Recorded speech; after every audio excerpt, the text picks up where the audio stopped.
जय श्री कृष्ण। नमस्कार दोस्तों, आज मैं आपको गंगा सप्तमी व्रत की कथा सुना रहा हूँ। आप सभी को गंगा सप्तमी की बहुत बहुत हार्दिक शुभकामनाएं।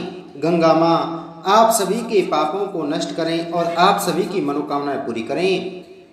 गंगा सप्तमी का पर्व बैसाख महीने के शुक्ल पक्ष की सप्तमी पर होता है। पुराणों में इस दिन को गंगा का प्राकोत्सव मनाया जाता है, लेकिन गंगा धरती पर तो पहले से ही आ चुकी थी। इस तिथि पर तो जनहू ऋषि के कान से प्रकट हुई थी, इसलिए इसे जानवी जयंती या प्राकोत्सव भी कहते हैं। बैसाख मास शुक्ल पक्ष की सप्तमी तिथि को माँ गंगा स्वर्ग लोक से शिव शंकर की जटाओं में पहुंची थी, इसलिए इस दिन को गंगा सप्तमी के रूप में मनाया जाता है। जिस दिन गंगा जी की उत्पत्ति हुई वह दिन गंगा जयंती बैसाख शुक्ल सप्तमी, और जिस दिन गंगा जी पृथ्वी पर अवतरित हुई वह दिन गंगा दशहरा ज्येष्ठ शुक्ल दशमी के नाम से जाना जाता है। इस दिन माँ गंगा का पूजन किया जाता है। धार्मिक ग्रंथों के अनुसार माँ गंगा पर्वतराज हिमालय और देवी मैना की पुत्री हैं।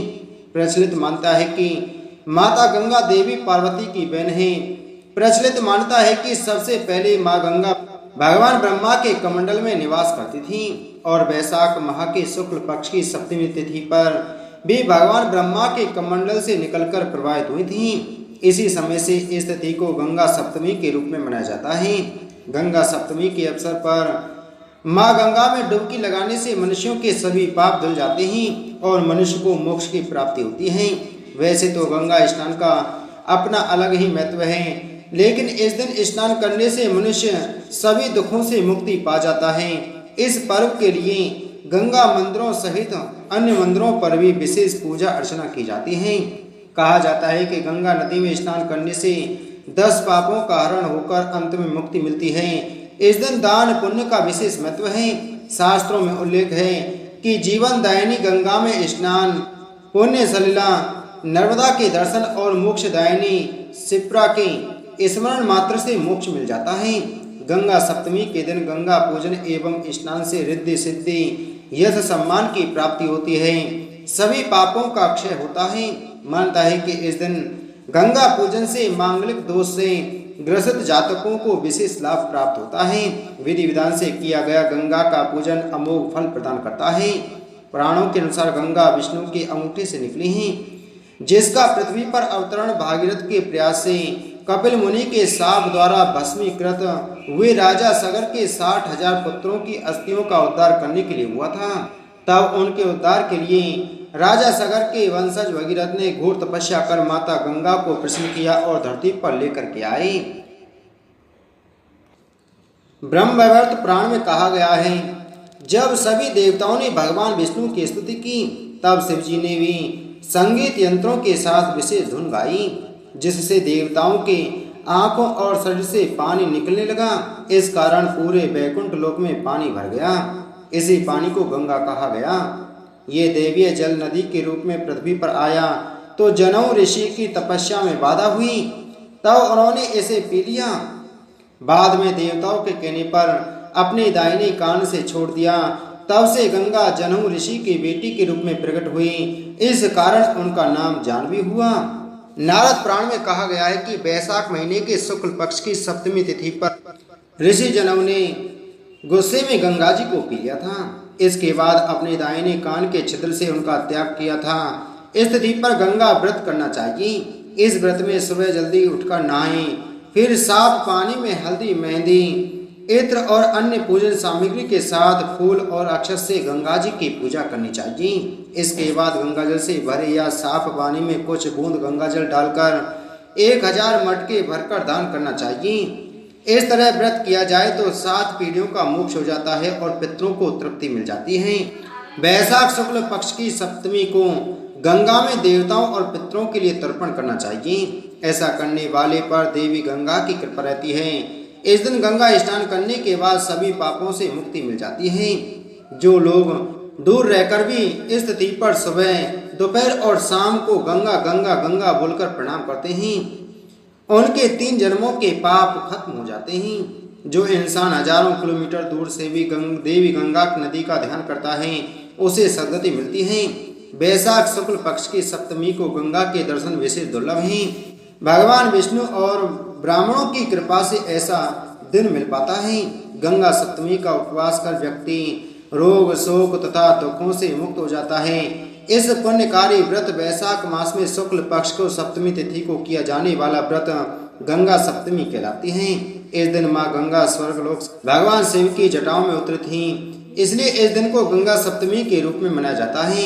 इसके बाद शिव जी ने गंगा माँ को पृथ्वी पर छोड़ा था, जिससे पृथ्वी गंगा माँ के वेग को सहन कर सके। इस दिन स्नान करके पवित्र हो माँ गंगा व शिव जी भगवान का पूजन किया जाता है। मोक्ष की देवी माँ गंगा में गंगा सप्तमी को गंगा स्नान करने से विशेष फल मिलता है।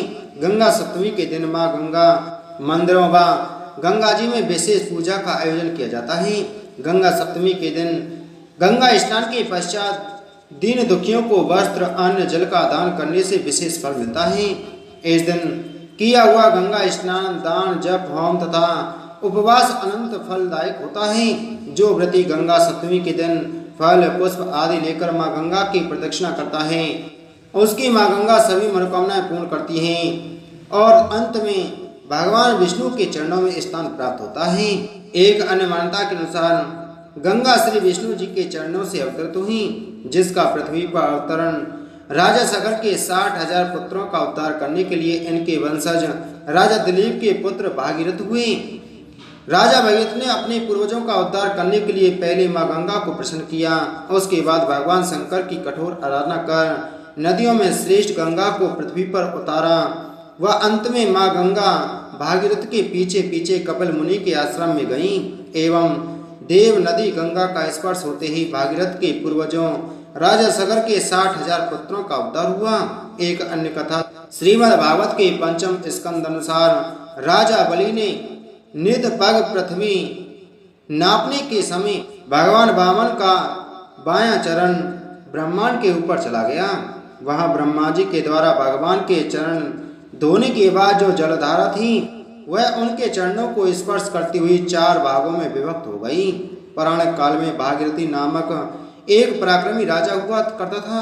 भागीरथ के 60,000 पूर्वज महर्षि कपिल की क्रोधाग्नि में जलकर भस्म हो गए थे और उन्हें कभी भी मुक्ति नहीं मिल पाई।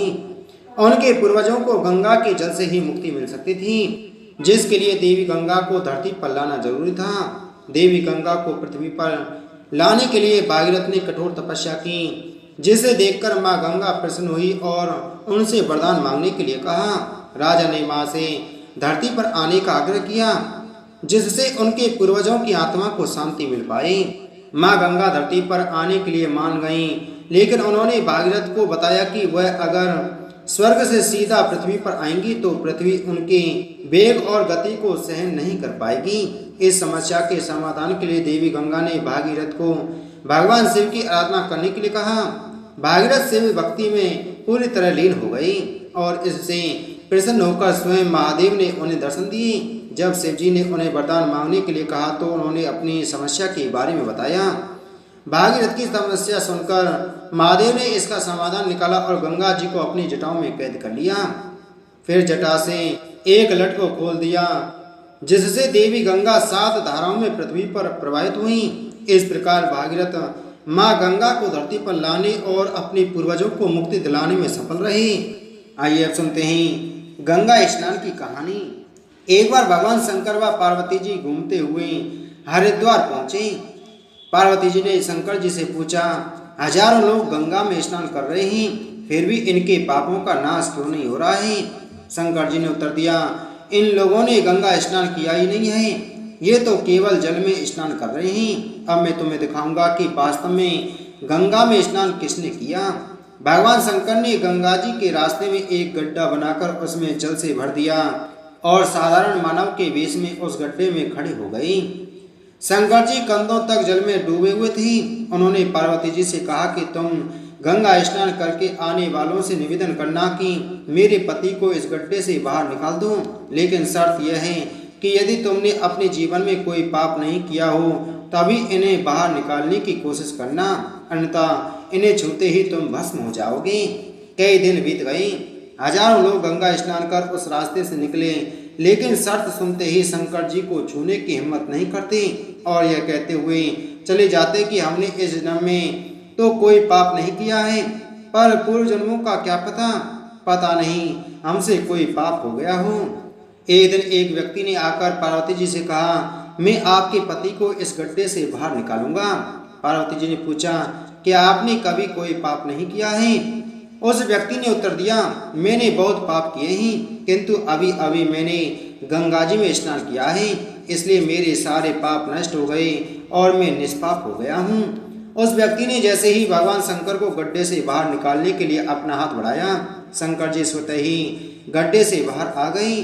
भगवान शंकर ने पार्वती जी से कहा, इसने वास्तव में गंगा स्नान किया है, क्योंकि इसको विश्वास है कि गंगा जी में स्नान करने से सारे पापों का नाश हो जाता है।